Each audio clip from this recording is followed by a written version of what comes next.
All right. Hello and welcome, everyone. We didn't have any time for a class discussion last time, but um, actually, we didn't really want to do a class discussion. I wanted to go over more music because that's always fun, but we didn't have time for that. We probably won't have much time today either because we've got to take this all the way to 2011 at least. Um, and but I wanted to make sure everybody was okay with the last lecture. If if you wanted to talk about anything in there that we didn't get a chance to at the end of class. So everybody good? Cool. Let's switch to share screen. There we go. So last we left off was the rise of the the Reagan era and the larger connotations of how that neoliberalism kind of flows all the way into the present. Um, but today we're going to we ended with the fall of the USSR. So the US didn't really have a an an enemy anymore, some big rival.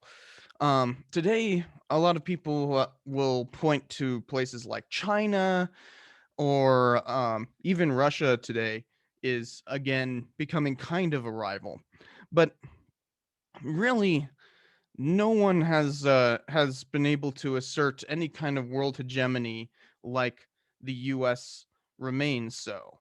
And we'll definitely talk more about that next week with the global war on terror. Um, but this is ultimately meant that the US kind of started turning inwards rather than trying to compete with our international rivals. Um, this was this was a time without an enemy to villainize, which meant that um, that turn towards neoliberalism in that meant that they had to find differences in politics at home, um, which turned quite ridiculous, as we will see, to the point that that there has been a general move away from neoliberalism, but only by populists. Now, we won't get to Trump or anything that's happened really recently, but Trump could be seen as part of this kind of move away from neoliberalism and towards some sort of populism. The only thing is, Trump's actual ideology was quite neoliberal. Um, but um, the first of, come on, there we go. The first two presidents of this era um, really kind of defined how we would engage in um, in national politics, national culture, national um, identity um, for the rest, all the way until the present. Um, Bush Senior, George H.W. Bush, was elected with this promise that he wouldn't raise taxes. The whole "read my lips, no new taxes." Um, but as his presidency wore on, it became quite clear that he'd have to raise taxes. Um, so in 1990, there was an oil price shock. Um, and this came right on the heels of a bunch of tensions happening in the Middle East. Basically, the oil price shock was because of those tensions, and especially when when this was all going on, the Democrats, which mind you, Bush was a Republican, the Democrats in Congress basically forced him to raise taxes on oil because of all of this. but this was heightened even further by what happened in November of 1990, which was Iraq invaded Kuwait. Now, they had some islands that they had been arguing over for um, literal decades, and in the Persian Gulf. Um, but this was a step way too far in terms of settling those disputes. Um, and then Stalin, I'm not Stalin. uh, then Saddam Hussein, um, tried to bring rope in Israel into all this and say that Israel occupying the Golan Heights and the West Bank and that had to be stopped, otherwise he would continue to control Kuwait. No one was buying that ploy. It was clearly about the oil wells that they were arguing over, and so the UN mandated that he leave um, within that in December of 1990. Um, this mandate for him to leave didn't go anywhere because he kept on stubbornly occupying Kuwait, and so the U.S. joined in, led a coalition from for only 100 hours. I mean, um, to um, to invade Kuwait and push out Saddam from to push out Iraq from Kuwait.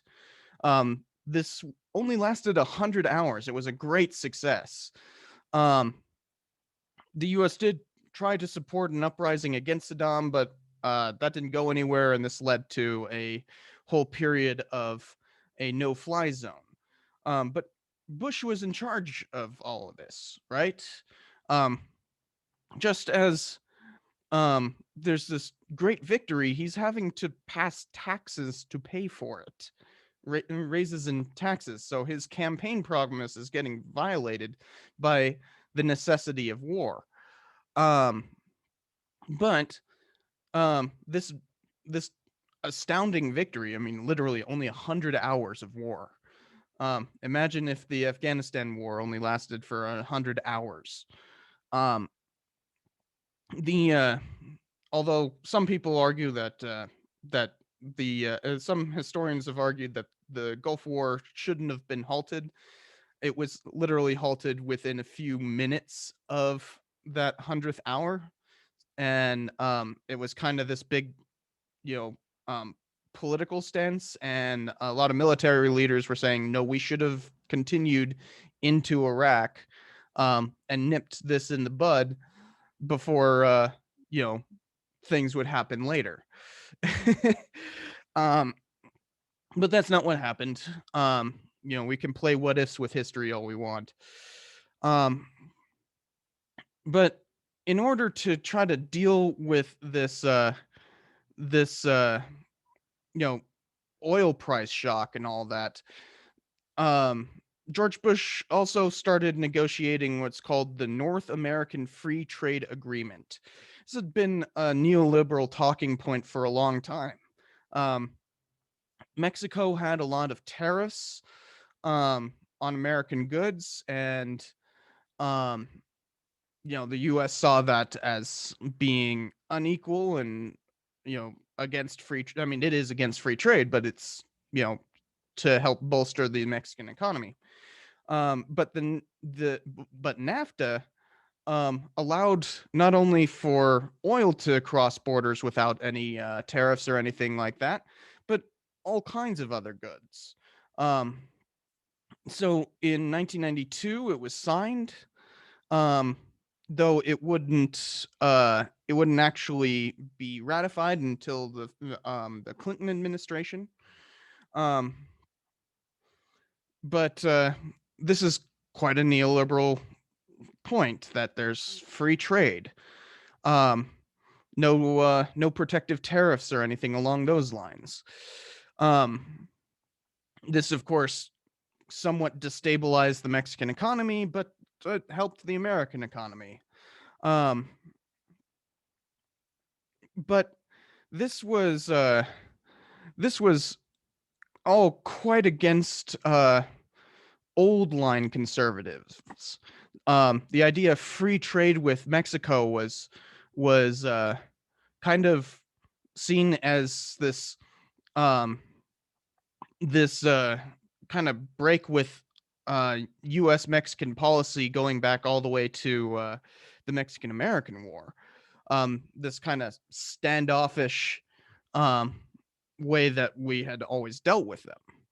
Um, and it also looped in Canada into the equation, and some conservatives were complaining that this was essentially making the US part of the British Commonwealth. um so this guy named Ross Perot um showed up during the 1992 election to challenge Bush's reelection. um and he especially played up that whole thing about the new taxes on gas, that this was a violation of the whole read my lips thing. So Ross Perot ran as a third party and basically split the Republican vote that year, allowing for Bill Clinton to arise um, as the Democratic candidate that year, when he made pretty much the same kind of claims as Bush, um, and repeatedly used the term "it's the economy, stupid." Um, so the so Bill Clinton came to power and immediately lowered gas prices in at, right after he not gas prices, gas taxes right after he came to power. Um, and you have to remember, 1991 is right when the USSR fell. That's the same year that we went to the Gulf War, and that 1992 is the election, and 1993 is when Bill Clinton is inaugurated. So this economic boom doesn't really have to do with um, that followed all of this doesn't really have anything to do with Bill Clinton himself or any kind of reforms, because he was generally the same thing as George H.W. Bush. There was very little different in terms of economic policies. They were both looking to cut taxes, deregulate, privatize industry, and um, generally push a neoliberal agenda. The only real difference between Clinton and Bush was, in terms of economy, was Bill Clinton's um, reliance on experts that he would appoint to various agencies. This is called technocracy. Um, so Bill Clinton was a technocrat as well as a neoliberal. And this is basically you appoint experts trying hoping that they are going to be better at running the economy than cronies. uh it's debatable whether or not that actually works, but that's the general idea. um but still, heavy reliance on deregulation, um cutting taxes, privatization, general neoliberalism. At the same time, in 1991 happened to be the highest murder rate in the late 20th century. It reached the same point in 1980 and 91. And right after that, crime just started to drop.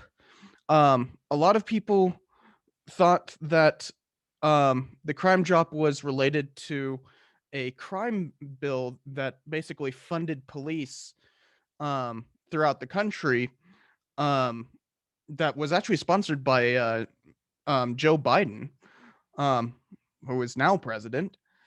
And a lot of people thought that this increase in incarceration and um, increase in the drug war, militarization of police, that kind of thing, was actually a great boon to lowering the murder rate.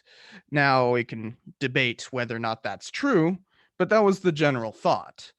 Um, But Clinton, while being a neoliberal, was a social liberal or a new left liberal um,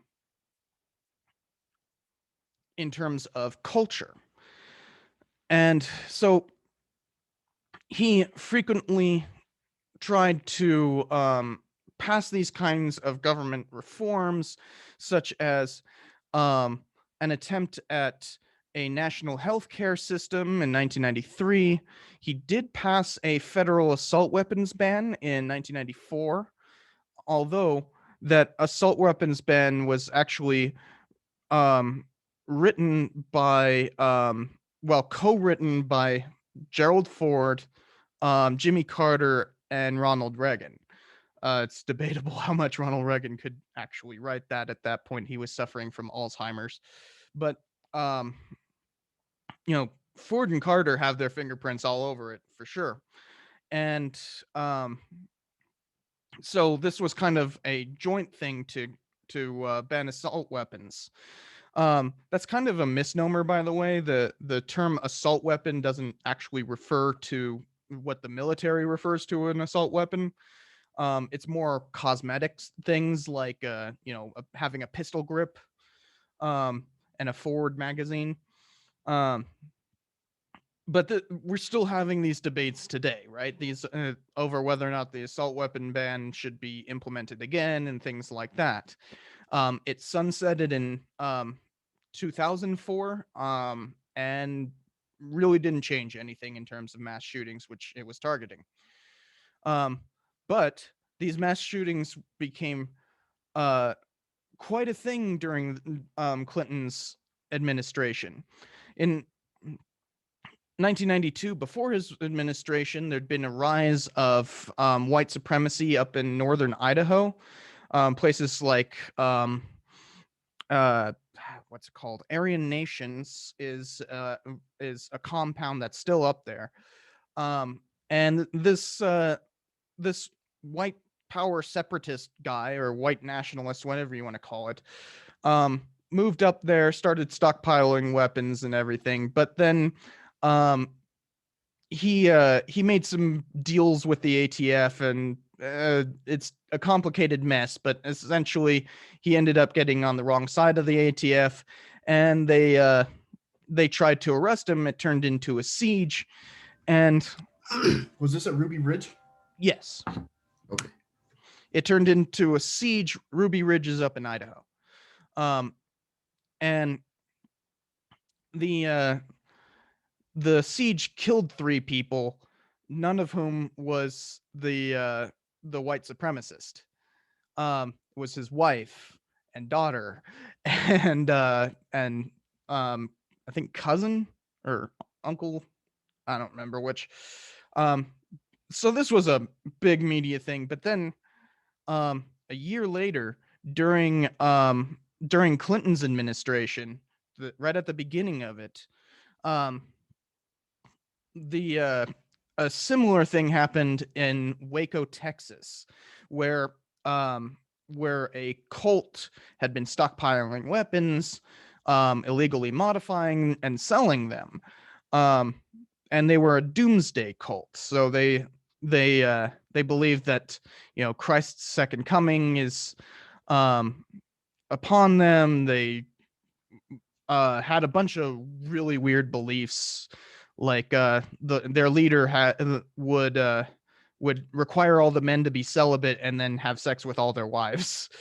um, but the scrutiny from all the sex stuff brought in the ATF again, who again tried to do a raid to get after these illegal weapons, and it turned into a standoff. But this time it was a median sensation because the FBI came in to replace the ATF after the botched raid, and the siege lasted for 51 days. There's actually a recent TV show that did a pretty good job of depicting Waco.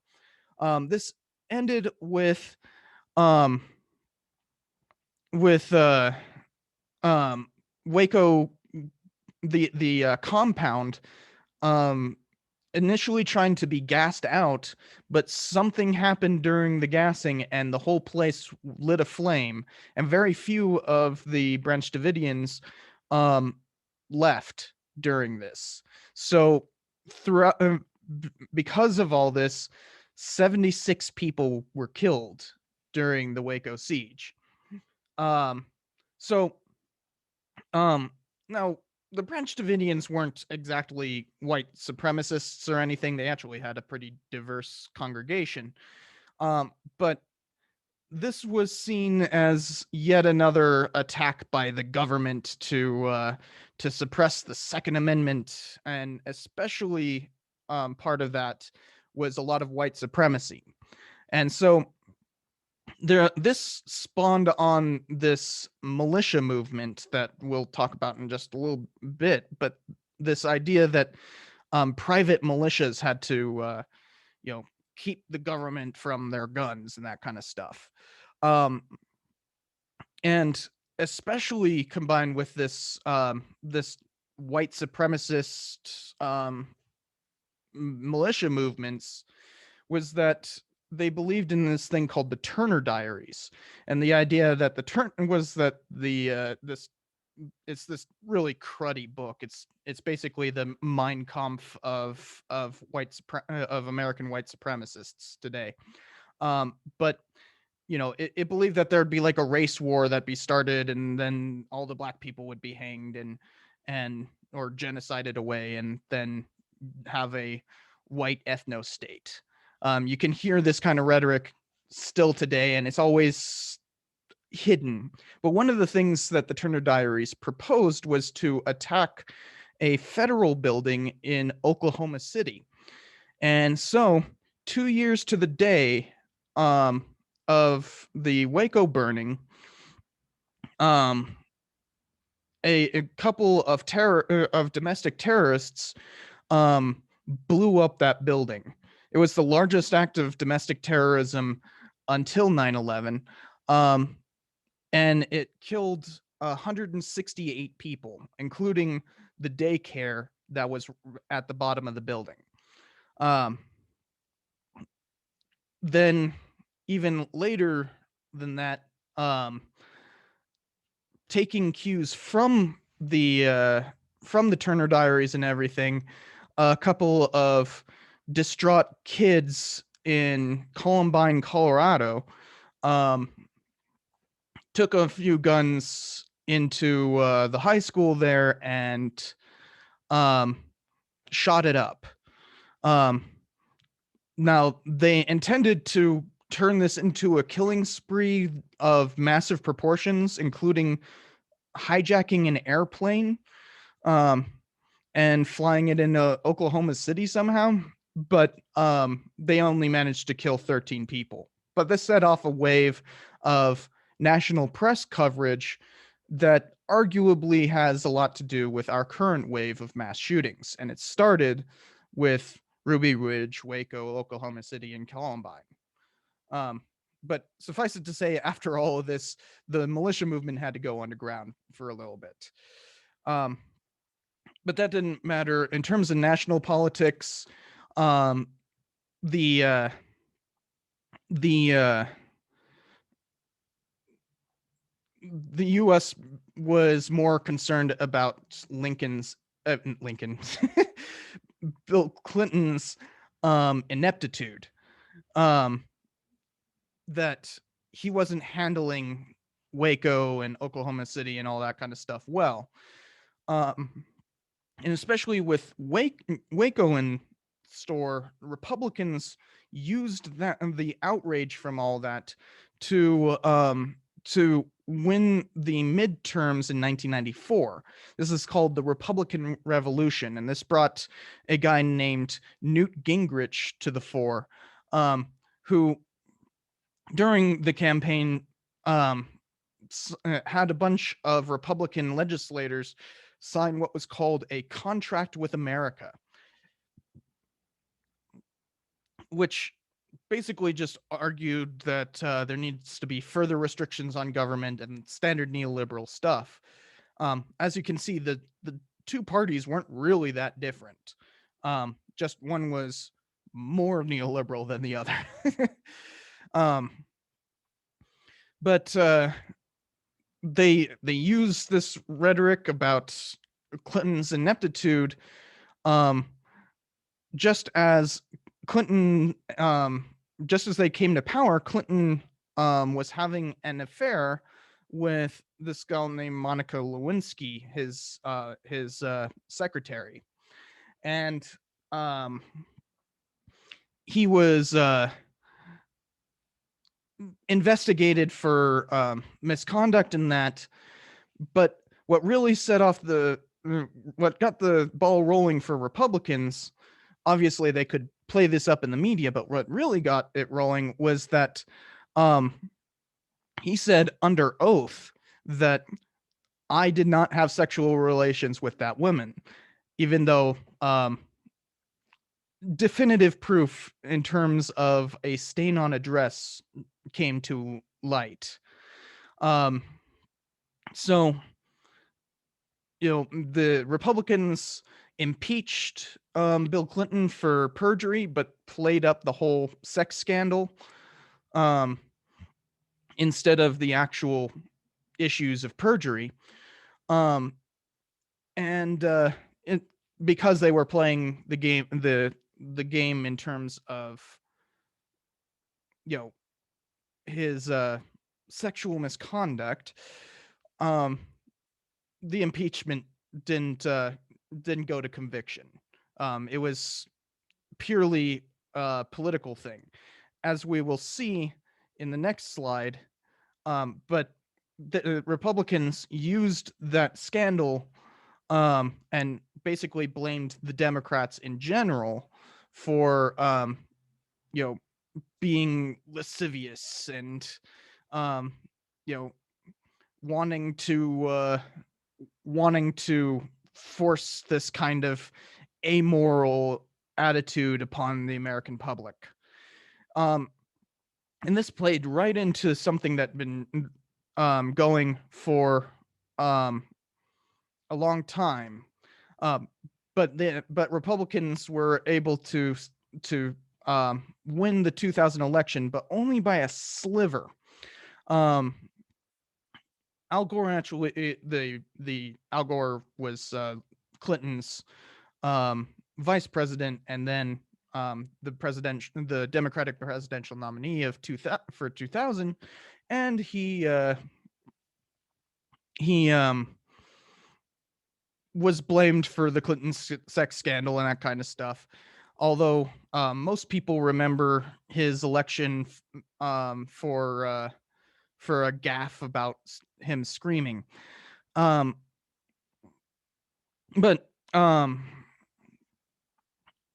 he actually only had a few votes away from winning Florida, and this became kind of the tipping point. If he had won Florida, he would have become president.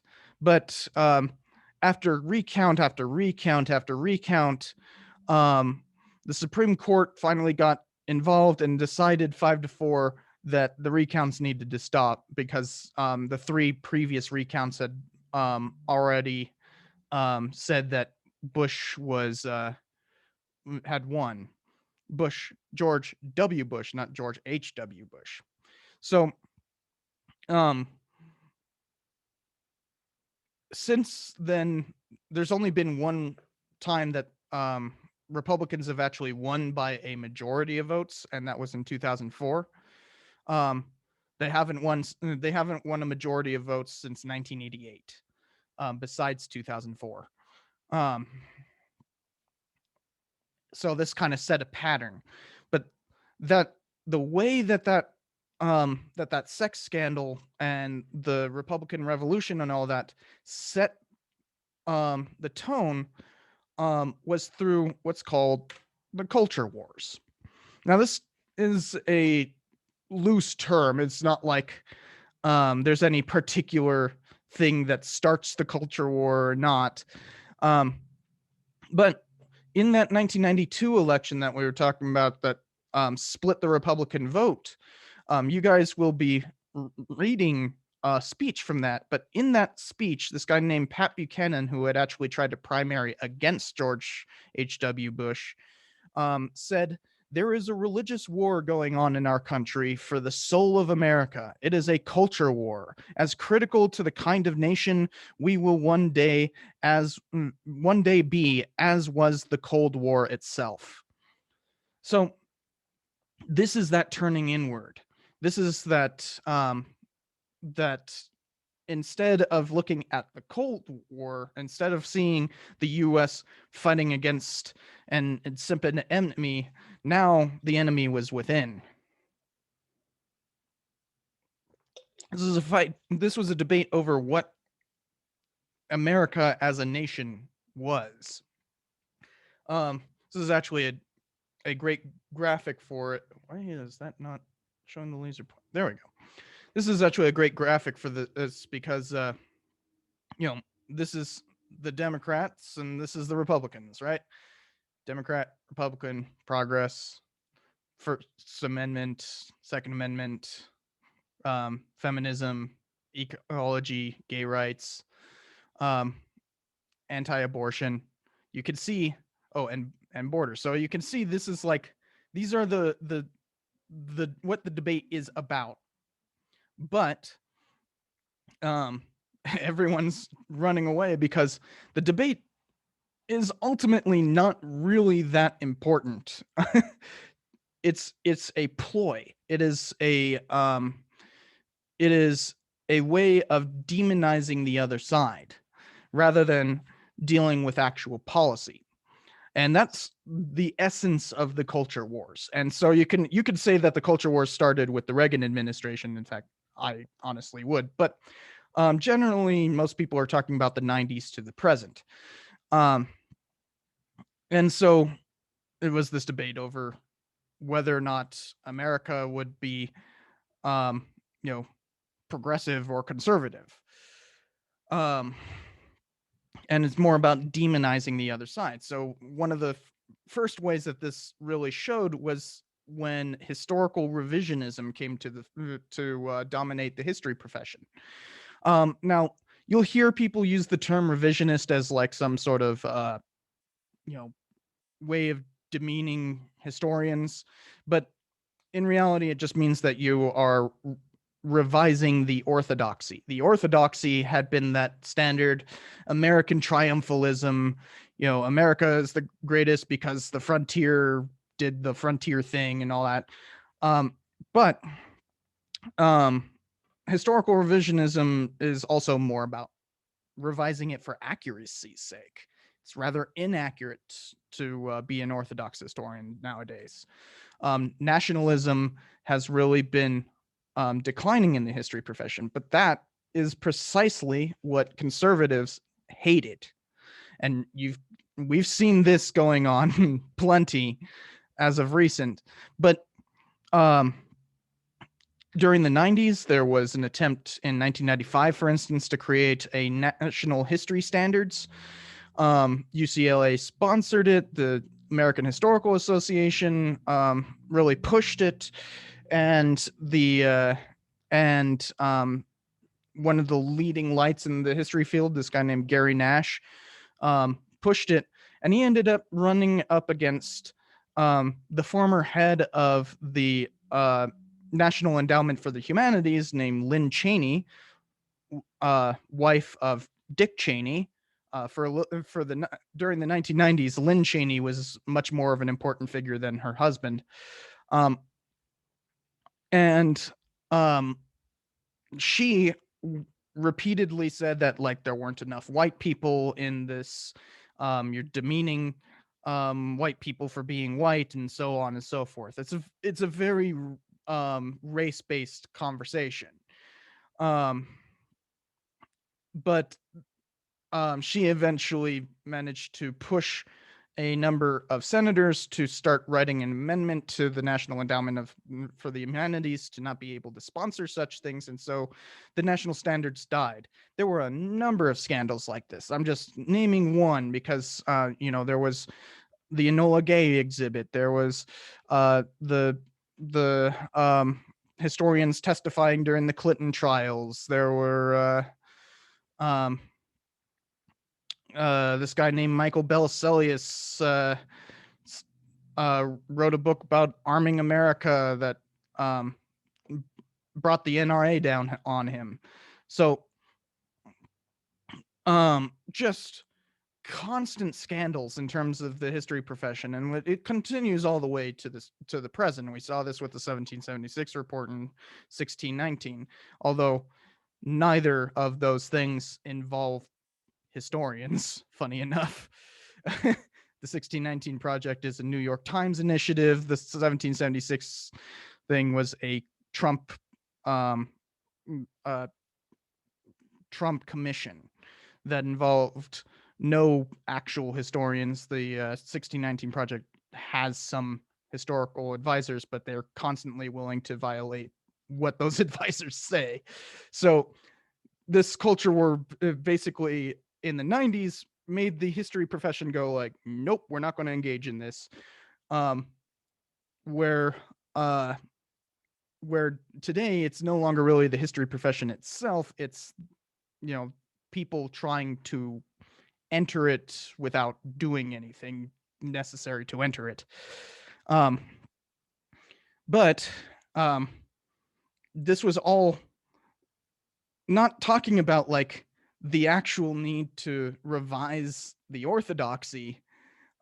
Instead, it's about how the history profession has become un-American. You saw the same thing with what's called the evangelical right or the religious right. So in the 1960s and 70s, TV preachers started to, do televangelism, and they talked about this connection with the moral depravity of Democrats, especially with Jimmy Carter. And so they said that like people like Ronald Reagan held the moral majority. They use this term moral majority about things like LGBT rights and abortion. So they'd be anti-abortion, saying that it's against Judeo-Christian values. It's not actually, that's not a real thing, by the way. But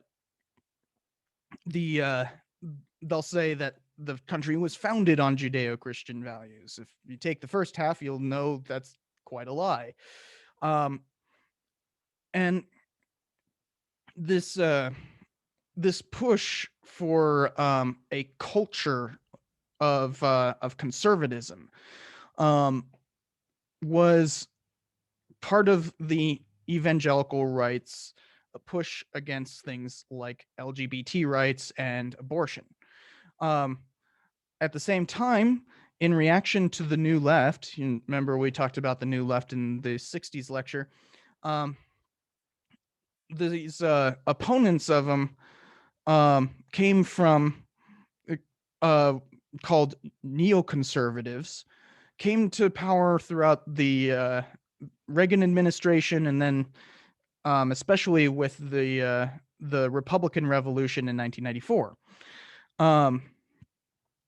So they would say that the New Left were these effete leftists who were trying to destroy America by making us less strong and less proud of ourselves. But what neocons were pushing was neoliberalism and anti-communism, especially hawkishness, especially building up the military. Clinton, during his administration, really drew down on the military because, there wasn't really any need for it.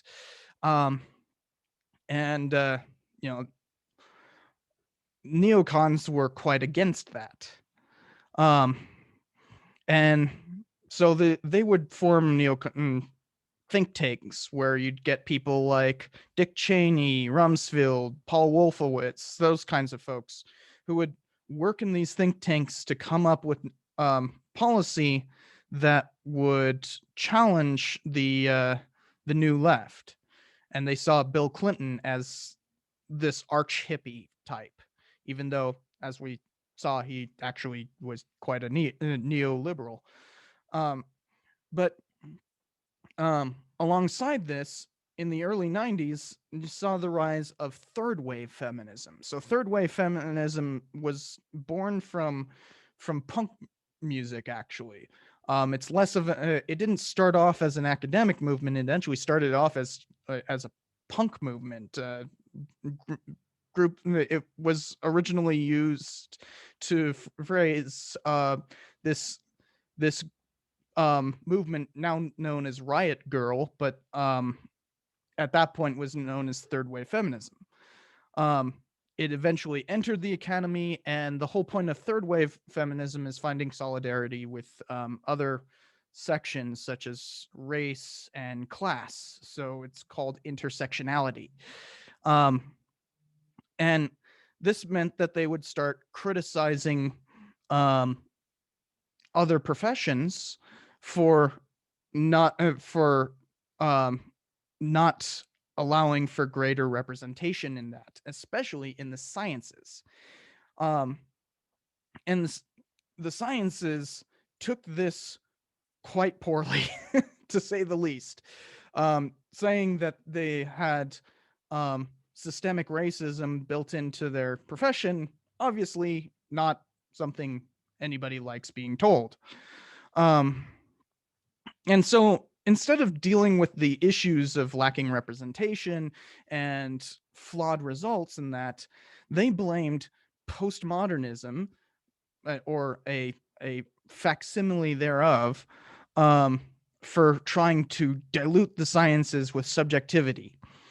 Um, Now, this led to a number of issues, but especially in 1996, this guy named Steve Sokol submitted a fake paper to a feminist magazine um, that basically said that uh, quantum physics makes everything subjective. It was purposefully false, but the magazine wasn't peer reviewed, so they just accepted it and published it. So the Sokol affair became this kind of like big proof that like postmodernism um is out to get the sciences, when in reality it's a bunch of fluff concealing the fact that the sciences were basically mostly white and male, um which leads to skewed results. um so with all of this, even though the militia movement had died down during because of what happened in Oklahoma City in 1995, um, with these culture wars going on, now they were able to claim that there was some sort of conspiracy afoot to destroy American culture. And so throughout the late 90s, you saw a rise in the militia movement. Um, Yet again, they had been growing since the mid 80s, especially up in Aryan nations with very obvious connections to white supremacy. But they had to tamp down the white supremacist angles of it. And instead of talking about what they used to call ZOG, as in the Zionist occupied government, yes, that's the term they used to use, now they talk about the NWO, or the New World Order. This is literally just taking out one word and replacing it with another. So it's not hard to dig into the militia movement and find its white supremacist roots, but they've hidden it quite well. And these groups use the culture wars to kind of instigate more membership. Um, but what really drove this kind of like partisanship that could could push this kind of culture war and everything, um, was a new technology that was um, that well we're using right now, the internet. Um, so the internet actually isn't completely. A lot of people say that it only arose in the 90s. The first worldwide internet was created in 1966. It's called ARPANET. Uh, the military still uses this, and through that is what was sent the first email in 1971. So the internet isn't actually that new. And for instance, in terms of militia movements and that, throughout the 80s, the various white power organizations were using what were called bulletin board systems. This kind of like proto, um, these proto internet forums. Um, that became quite popular. You literally had to like dial into them with the phone number with a phone number. But in 1989, uh, the World Wide Web was introduced, though it would take a few years before you got things like in 1993, the introduction of Netscape. Well, it was first called Mosaic. 1995, you have Internet Explorer. And then in 1997, for instance, Google search comes about. So this explosion of internet usage happens throughout the 1990s, leading to what's called the dot-com bubble. So a bunch of people were getting these were buying up these websites and putting them up for up on the stock market and that, and it was just this craze um to buy up all these dot coms.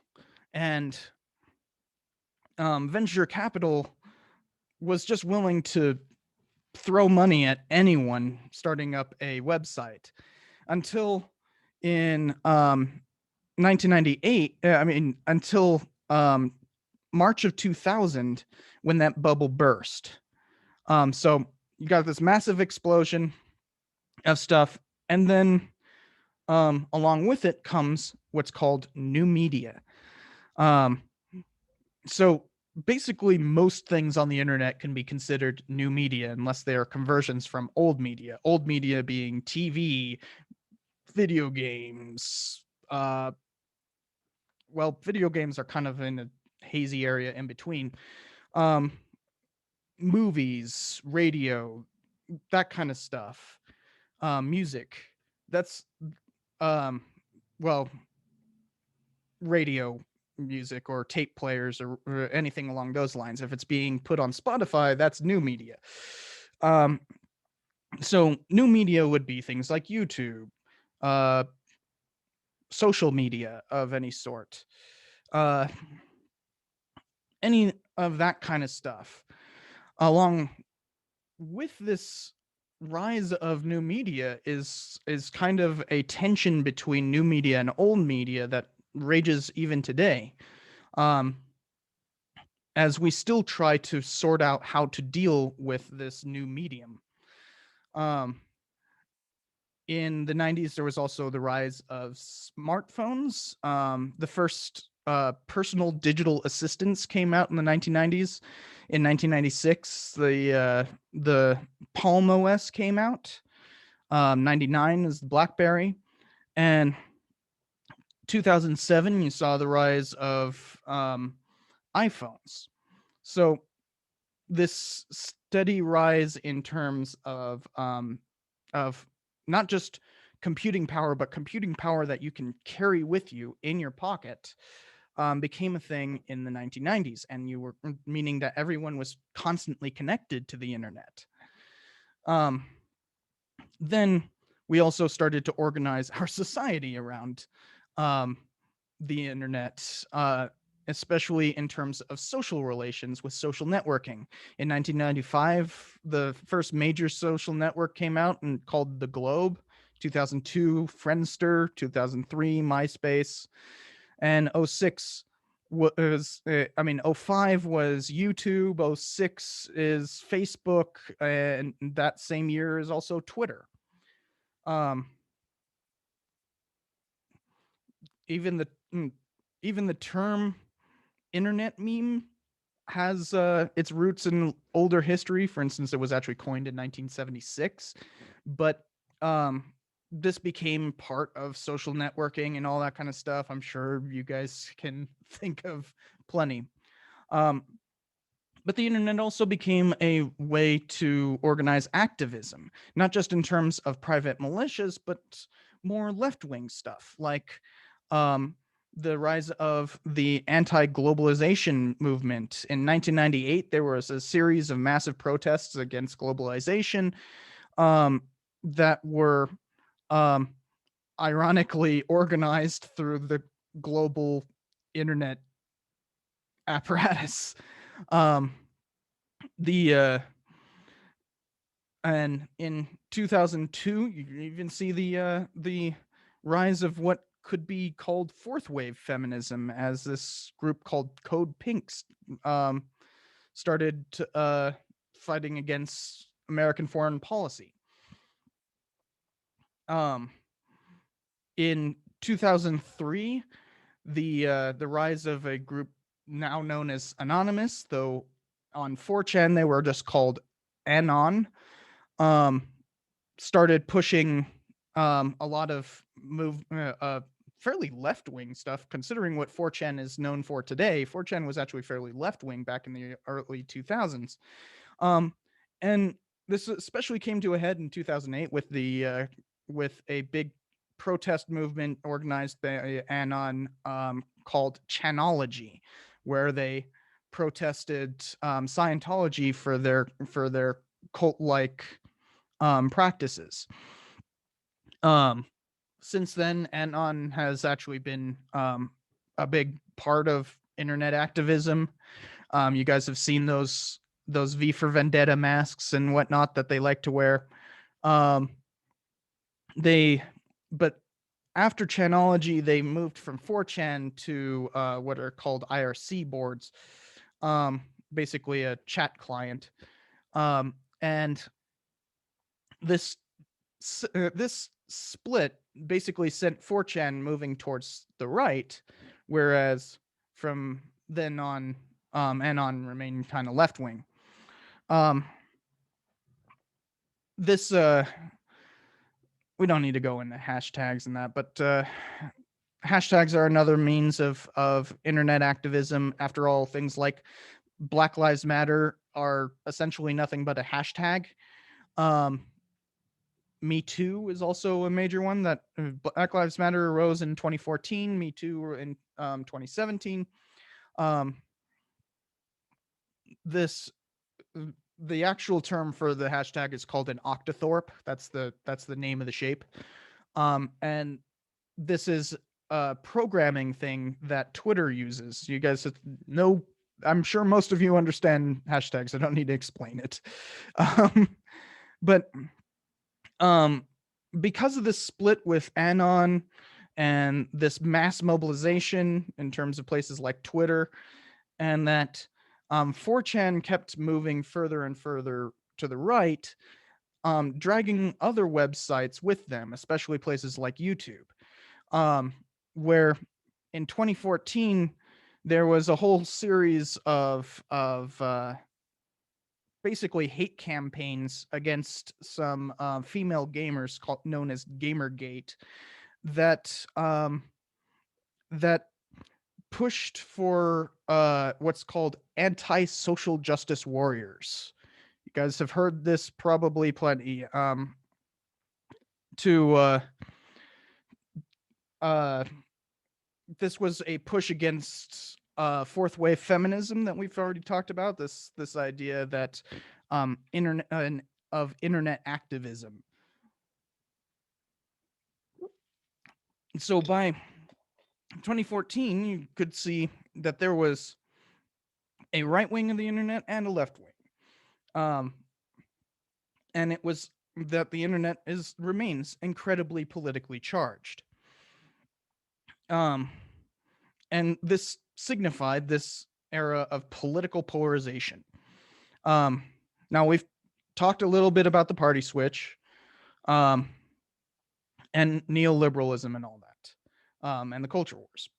But this ultimately, I hope you guys can tell, is kind of superficial. Um, Even though the party of the South is now the Republicans rather than the Democrats, um, that switch really signifies how close the parties were. Both parties are quite neoliberal, um, but you can see this push for deregulation, and that has led to greater income inequality and therefore more economic strife. Um, Not helped by the culture wars. We'll talk about the global war on terror next week, but um, you know, events like 9/11 and that really made this rhetoric much more caustic, because we saw it just recently with Trump trying to label the Antifa as a terrorist organization. Um, so with that kind of rhetoric, it makes this stuff much more caustic, and the internet doesn't help by making people be able to separate further and further into their own communities. But what really is pushing against all of this, and yet still in completely partisan directions, is populism, um, which is what we will end with today. Is hold on, is that well, once we get there, is that populism is this kind of nebulous term. It just means popular appeal, but um, normally it is referring to like a fight against an establishment. But for the right and left of the political spectrum, that means the term establishment means completely different things. Um, so in for instance, in terms of left-wing populism, you can look at somebody like Bernie Sanders, who is fighting against the Democratic establishment in his own way. But then on the right, you can look at somebody like Trump, who is fighting against the Democratic establishment in a very different way. This, while they might have fairly neoliberal tendencies, um, in fact, Bernie is quite a technocrat, um, and Trump quite the neoliberal, but they're fighting against a proposed establishment, and that is the essence of populism. Um, and this got amplified in 2008 with the Great Recession. So,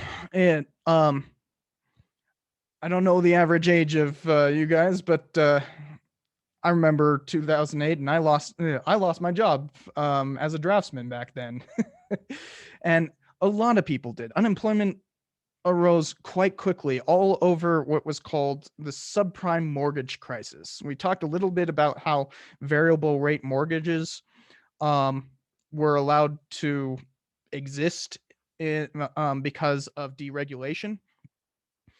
Um, but this became worse and worse over time as people were given loans that really shouldn't have been given loans. They were known as what's called subprime, as in their credit score was below the threshold that should have allowed them to get those mortgages. So this led to a bunch of people defaulting when those variable rate mortgages went up in rate.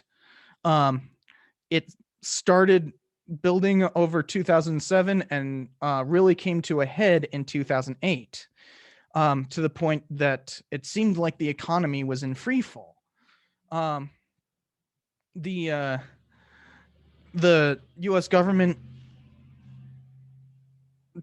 acted somewhat quickly by passing the 2008 Emergency Economy Stabilization Act, which was basically a bunch of bailouts, though trying to basically end subprime mortgages. Um, this didn't quite come to be until 2010 with the Dodd-Frank Wall Street Reform and Consumer Protection Act. But this kind of halfway reform didn't really do that much, and it even led to having to have another bailout in 2009 with the American Recovery and Reinvestment Act. Um, Suffice it to say, with people losing their jobs and everything, and the U.S. debt going from 35% of the GDP prior to this, and in 2016, it was 77% of the U.S.'s GDP. So we had to go into great debt to do all of this, and yet unemployment hit 11% in 2010, and especially the generation that grew up during all of this haven't really seen the kind of steady increase in wealth over their lifetimes like any previous generation. In fact, millennials are going to be the first generation in American history to see a decline in life expectancy. So this has a big amount of disillusionment. And this comes right on the heels of the 2008 election when Barack Obama was elected. He's elected during this crisis. He passes the he writes the second bailout and really pushes it. So this is something that people are were instantly disillusioned with. So Obama's kind of signature bill was what's called Obamacare. You guys have heard of this. It's a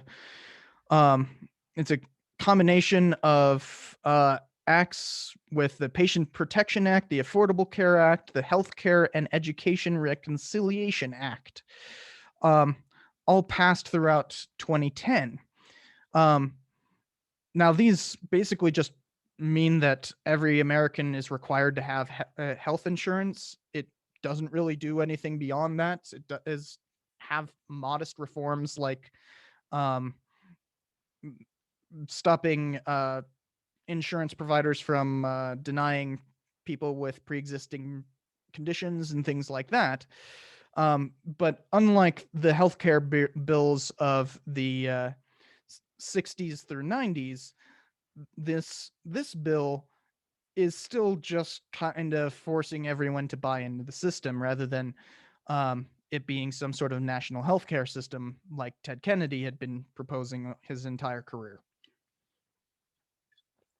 But even that, a modest amount of reform was fiercely opposed by reactionaries calling Obamacare some sort of socialism, and this is where we really see the rise of right-wing populism, because they started organizing kind of a revolt within the Republican Party called the Tea Party movement. It's been estimated that roughly around 10% of Americans identified with the Tea Party movement, and essentially it was this, no new taxes, because the Obamacare was essentially a new tax, but they use this culture war rhetoric and this populism of fighting against the establishment to really push the opposition against Obamacare, and then eventually just Democrat legislation in general, as we've seen with any number of these things since the beginning of the culture war. It's all um, trying to silence the opposition.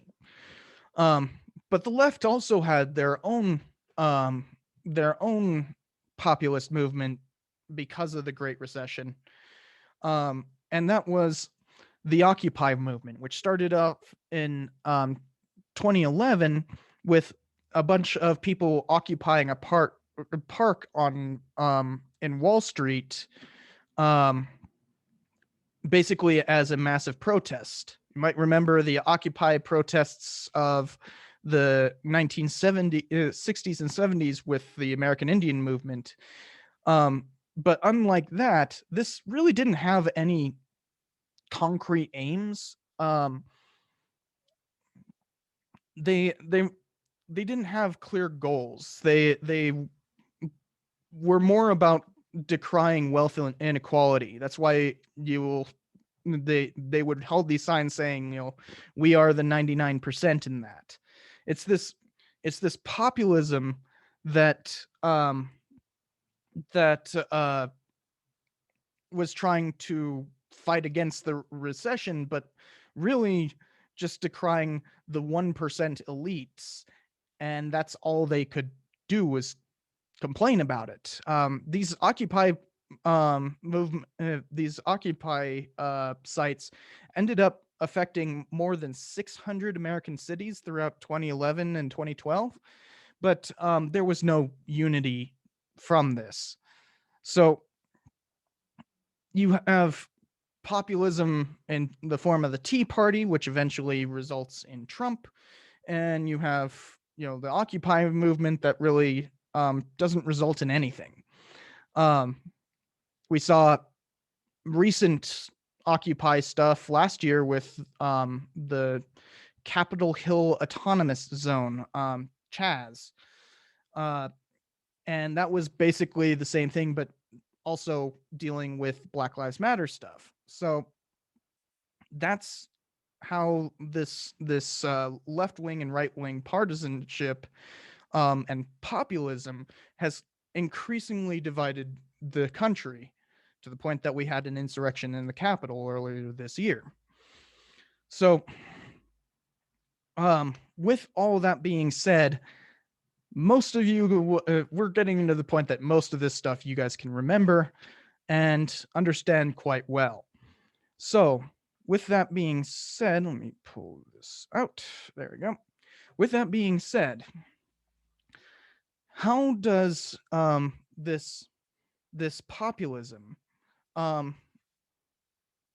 differentiate itself from the establishment even today?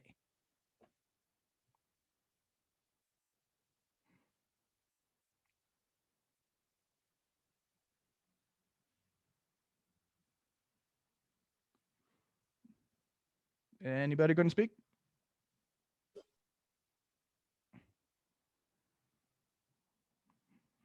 So what is this populism doing?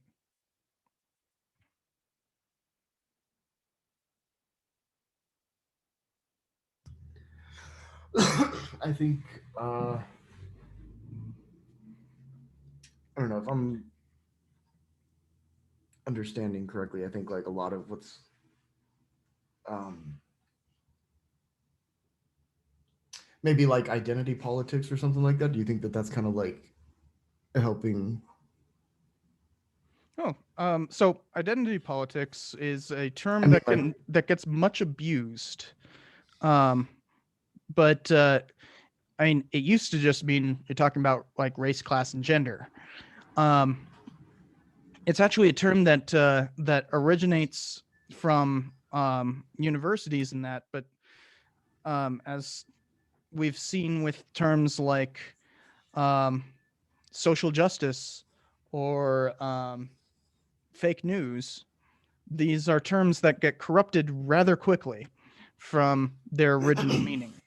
Um, so, um, you know, if you're referring to the entirety of the culture wars as identity politics, I suppose that would work. But there's a lot more to it than merely talking about race, class, and gender. Um, it's about American identity, and although that's literally the word identity in there, but normally people are not referring to nationalism when they talk about identity politics. They're actually complaining about a loss of national cohesion when they complain about identity politics. But that loss of national cohesion is not really the thing that they're complaining about. It's loss of nationalism, this idea of triumphal America, um, this inward turn to fighting each other. So, what role does populism play with that? Like, why is Trump and Bernie, why are they populists? And what Uh, I, does bel I believe they're populist because they try to connect with the ordinary man, saying that they're doing this for them. Mhm. These new types of deals or everything that they're going to put in place are for the common person as opposed to the upper echelon of society. Yeah. So when you hear that kind of rhetoric, I mean, Bernie very openly calls himself a socialist, but um, he's things like the Green New Deal, as it's called, are not very dissimilar from like the old New Deal, and things like the Great Society and Truman's Fair Deal or Teddy Roosevelt's Square Deal. The these are kind of an American tradition, and yet, although Teddy was absolutely a populist, um, the this seems somewhat new, though, especially with the likes of Trump. Um, I wouldn't call Biden a populist whatsoever. He seems to be exactly the kind of establishment Democrat um, that Trump arose to power to combat. So, um, what makes this new populism new?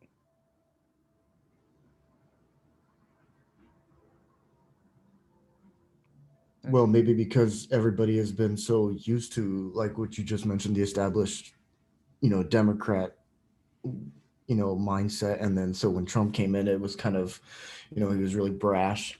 Um, kind of said, there was a couple times where he got on there and kind of dropped the F bomb and stuff. And, that's some things that the common man wish that they're always saying, why doesn't he say something like that? Or why don't our politicians take control? So it seemed new just because it was Mm-hmm. kind of refreshing in the mindset of a lot of Americans, like especially like the working class, and they was kind of speaking their language. So it Yeah. was it So, was new because it so was such a go ahead. yeah, you're absolutely spot on. There's there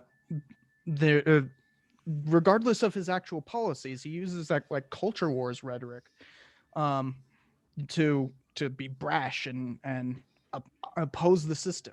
And I hope for we don't have much time left, so I'm just going to conclude it. But the I hope that from seeing all of this, you don't just look at him and be like, um, you know, uh, he's don't see him as being like completely new um or this like complete outsider either, that he's like something completely outside of the system.